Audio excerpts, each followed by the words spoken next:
Oke lagi. Kembali lagi ya di hari Jumat ini dan waktunya kita untuk mendiskusikan buku. 1% diskusi buku, 99% Hujan. ngawur. Aku kira gitu. 1% hujan, 99% air mata. Oh kan ya kan? Gitu ya, biasa. Enggak, kayak gitu. Kan biasanya gitu. Biasa KTV curcol guys. Ya pokoknya malam. Nggak ada malam, nggak ada pagi, nggak ada Ya siang. kapanpun kalian melihat YouTube ini gitu ya. Yang Pada pasti, masa apapun, masa paceklik, masa apa terserah ya. yang pasti ini dia bukunya Tenet. Ditulis Mas Damhuri Muhammad, judulnya Tahayul Milenial. Tahayul. Aku baca ininya dulu ya, identitas bukunya. Iya. Pengarang sudah, judul sudah, terus penata letak artistik. Oh berarti dia ini ngedit sendiri karena Iya? tidak ada editor, ya kan? Iya, luar Cuman biasa. perancang sampul, karena memang dia editor nih. Oh gitu. Dia yang biasa ngedit buku aku. Ada satu cerpen aku diedit sama Mas Damhuri. Terus abis gitu apalagi ya, diterbitkan oleh Cikini Art Stage. Baru. Pantesan. Ini masih April semuanya 2020. fresh ya. Gitu. Ya itu kan tidak memperhatikan tanggal selalu saya. Dan ini bukan lagi novel, bukan fiksi, tapi kita kali ini bahas yang esai ya, non fiksi. Kalau di sampul belakang tertulis gini, buku ini tuh semacam refleksi atas kebudayaan sebagai kegiatan hari ini. Jadi nalar telah menapak di pusaran mesin-mesin cerdas, tapi tahayul tak mau ketinggalan. Ia bagai sedang berjuang juga untuk merebut sebuah ruang yang hampa udara di semesta kehaluan samudra big data gitu. Ditulis sama Mas Damhuri dengan sinisme seorang prosais dan ketekunan diskursif seorang pengajar filsafat. Jadi di Jakarta ngajar filsafat. Lantas. Terus menyingkap kebimbangan jarak yang mewabah dalam pusaran peradaban pasca fakta, post-truth maksudnya, dengan cara menertawakannya tanpa pretensi menggurui. Jadi kita ini ya kalau baca itu disuguhi ini hoax enggak ya, yang mana yang hoax, mana yang fiksi. Tapi kalau menurut saya nih ini lebih dari apa udah di atas level dari hoax atau non hoax gitu. Kalau hoax dan non hoax tuh kayak udah it's so last year gitu loh di buku ini. Jadi dianggap semuanya udah tahu mana yang benar mana yang salah. Dan kita diajak untuk mikir sekarang ya udah yang faktanya emang seperti ini gitu. Terus habis itu tapi apa ya kejadiannya tuh kan dari sudut pandang yang A B C D E FG sampai Z, ya, A.1, A.2, A.3 gitu, diajak untuk melihat satu kejadian, suatu realita. Benar. Berbagai macam. Dan kita dibagi ya, ini dibagi 3 bagian. Yang pertama itu membahas mitos-mitos. Ya, mungkin tahu kayak mistis. Antara berangkatnya tuh dari antara mistis dan logika. Bahkan misalkan cerita profesor atau dokter yang punya kalung gini kok bahkan terjun ke hal padahal yang dia mitos. kerjaannya juga belajar di luar negeri yang dimana negerinya itu juga yang penuh dengan logika gitu. Kayak Tapi cara ternyata, kita. Tapi ternyata dia juga sangat takut dengan tahayul. Benar, bahkan diceritakan juga yang guru-guru besar itu kalah sama Kanjeng Dimas. Sebelah. Ya. Urban legendnya Probolinggo proud ya itu. Benar ini Probolinggo proud. Jadi ketika baca ini ketawa-ketawa sendiri. Ada Kanjeng Dimas ternyata. Terus itu bagian pertama. Bagian kedua itu menginjak ke milenial 4.0 ini. Iya benar. Teknologi lebih khususnya tuh ke hal-hal dunia maya. Iya benar sekali. Internet kan anak-anak sekarang banget gitu. Dan kasus-kasusnya itu baru, pantesan kok ini lagi hot gitu. Ternyata memang bukunya 2020. Termasuk gini nih, aku nggak pernah membayangkan kalau ternyata AI, Artificial Intelligence itu sudah AI ya. AI itu sudah berkembang sejauh itu. Maksudnya untuk memproses kulkas kita kurang apa, dia bisa tahu dan ngirim. Itu ada ya satu merek, kalau kita taunya itu merek handphone di sini tuh. Xiaomi. Oh, sebut aja langsung. itu dia ternyata juga produknya tuh bukan cuma handphone. Kalau di di negaranya sana itu dia emang ada blender lah, dia itu ada. Dan itu semuanya pinter gitu, jadi tanpa disentuh dan tanpa apa, kita kayak cuman tek gitu doang gitu. Iya, tapi itu negatifnya kita hanya disuguhi data-data sesuai dengan kesukaan kita aja. Iya. Jadi kalau kita nggak suka sama satu orang, ya akhirnya nggak suka terus karena nggak pernah disuguhi tidak dieksplor lagi ya informasi ini. yang serupa. Gitu. Banyak yang emang kejadian juga pas kayak masa-masa ini tuh mobil tanpa sopir. Iya benar. Itu juga udah berlaku. Saya yang tahunya tuh di Amsterdam. Terus abis itu di dekat-dekat situ pokoknya di Eropa situ ya, yang dekat-dekat sama Amsterdam itu lah gitu, yang keinget banget soalnya Amsterdam. Nah itu jadi cuman dia jalannya lambat, sangat lambat. Jadi tidak disajiskan untuk kita yang buru-buru. Karena menjaga keselamatan banget dia kan. Terus menjaga keselamatan ada batas banget. kecepatannya gitu. Tapi memang sepinter itu AI-nya itu. Nah di part 3 buku ini tuh membahas soal Pancasila, keindonesiaan. Kita kayaknya dikeplakin lagi ya. Nah kalau yang terakhir itu udah bener-bener mikir lebih dalam lagi gitu kan, nggak cuma yang kalau yang depan kan masih ya, kalau saya ya yang di depan itu ya satu logika, satu ilmu, satu lagi mistis, dua-duanya saya percayain tapi di realnya masing-masing. Nggak disambung-sambungin gitu. Kalau kita percaya yang ini ya kita jalan yang ini, kita percaya yang ini kita jalan yang ini gitu. Tapi kalau yang terakhir makin ke belakang ya, apalagi tuh dibimbing terus untuk yang kamu percaya itu yang ada di depan gitu kan, ini ada di depan mata gitu. Nah itu nggak salah sih, dan tidak lepas dari ternyata Mas Damhuri Muhammad ini itu anggota apa ini istilahnya, tim ahli ya, atau yang diperbantukan di PIP, Pembinaan Ideologi Pancasila di Kementerian ya. Itu emang yang penting ya, yang kita kan mengawali bulan kemarin dengan perpancasilaan ya. Bener. Ini kayak dikembalikan lagi gitu ya. Iya. Tadi Nita sempat bilang kalau ini tuh memancing, enggak ngono kayak Mas. Kamu mana yang bersesuai, mana yang rasanya. Yang ini dulu ya, yang nyantol ya. Itu kan ada cerita yang Tampi dan siapa ya?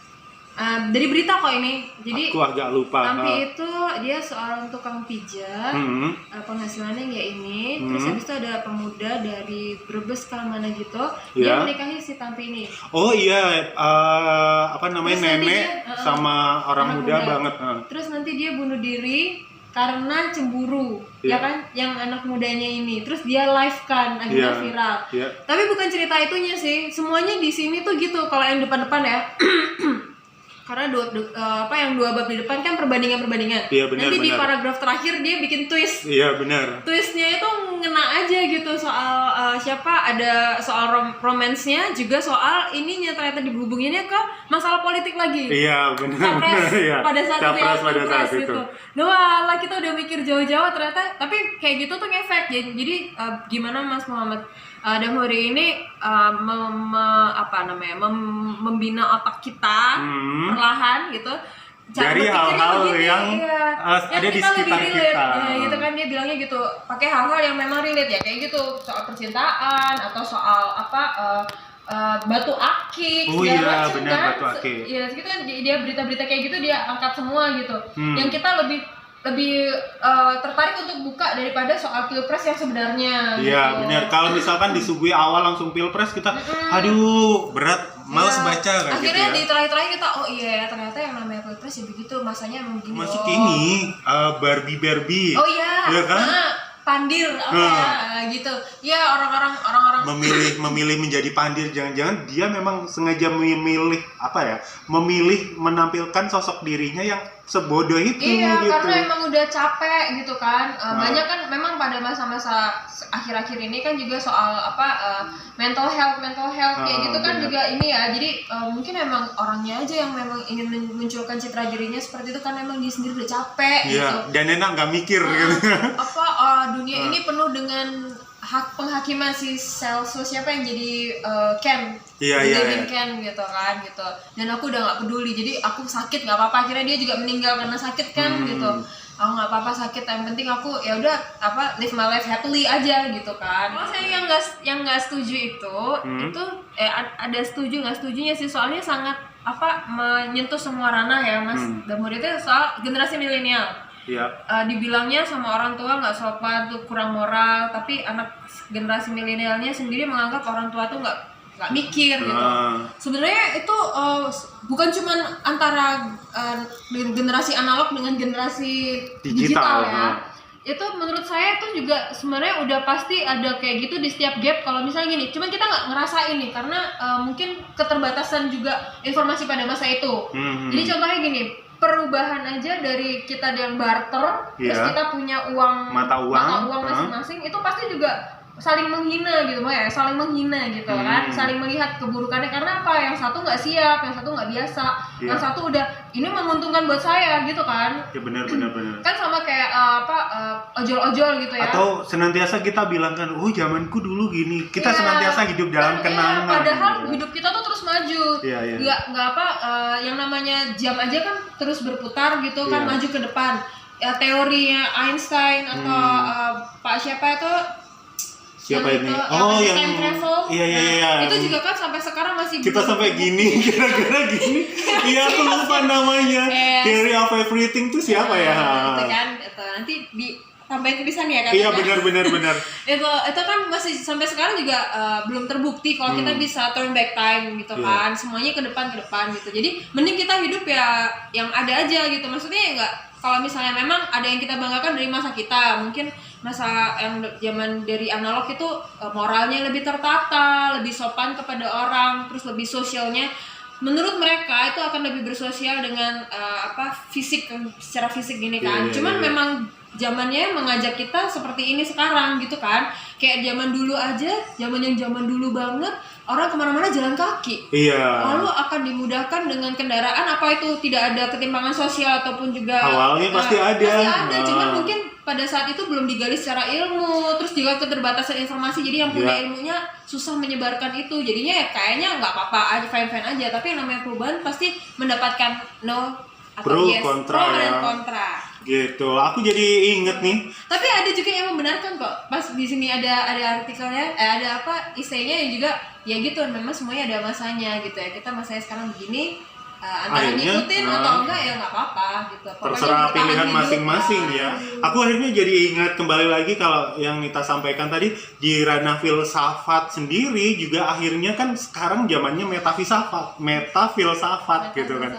Jadi kalau yang zaman dulu-dulu itu filsafat mempertanyakan hal ini, hal itu, atau ilmu-ilmu lain yang ada di dalamnya. Sekarang filsafat mulai lagi mempertanyakan dirinya sendiri. Mungkin karena teorinya sudah semakin banyak gitu ya. Banyak teori, kalau misalnya kayak zaman-zamannya siapa ya, filsafat di sini sebut namanya filsafat semua, filsafatnya itu.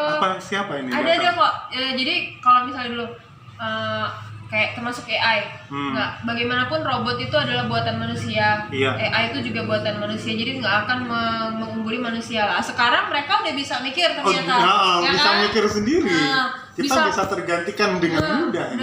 Isi kulkas aja udah bisa mikir, Anda kurang ini, dan langsung menghubungi, langsung ngisi sendiri gitu.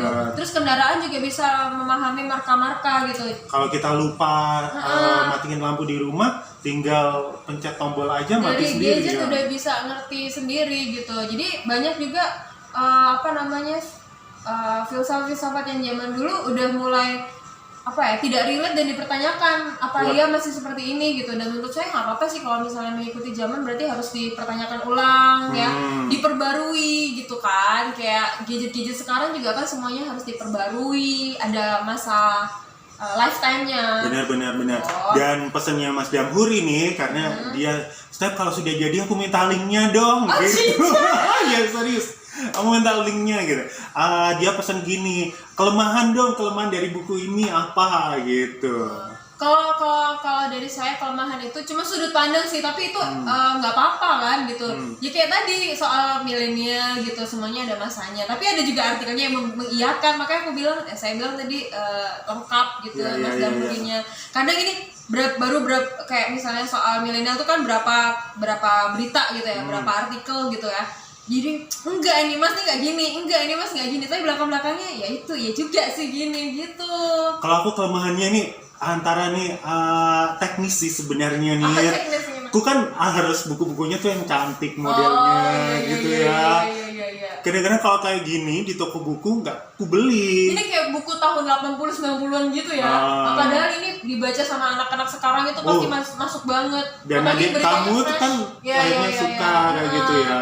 Padahal kalau ya gitu, pokoknya karena aku tahu penulisnya Mas Damhuri, pasti isinya bagus gitu. Kalau misalnya kita nggak tahu dan Nah, ini hanya kurang menarik. tergeletak begitu saja. Mungkin Mas ya, covernya bisa diganti dengan foto saya. Lebih menarik masalah sih sebenarnya, menarik emosi. Iya, teknis-teknis sih sebenarnya, hanya perwajahan dan kalau orang tua-tua terlalu kecil-kecil tulisan. Oh ya, untuk apa namanya ini layout di dalamnya itu juga agak kurang menarik untuk anak sekarang. Padahal menurut saya nih anak-anak sekarang baca Perlu juga. baca, Karena perlu suka baca. kan semua anak-anak meskipun anak kuliahan, anak SMA itu udah care banget soal politik ada di sini. Terus soal mistis-mistis, apalagi soal ideologi Pancasila gitu, mereka tuh udah suka banget gitu. Benar. Jadi biar yang baca tuh nggak yang tua-tua aja.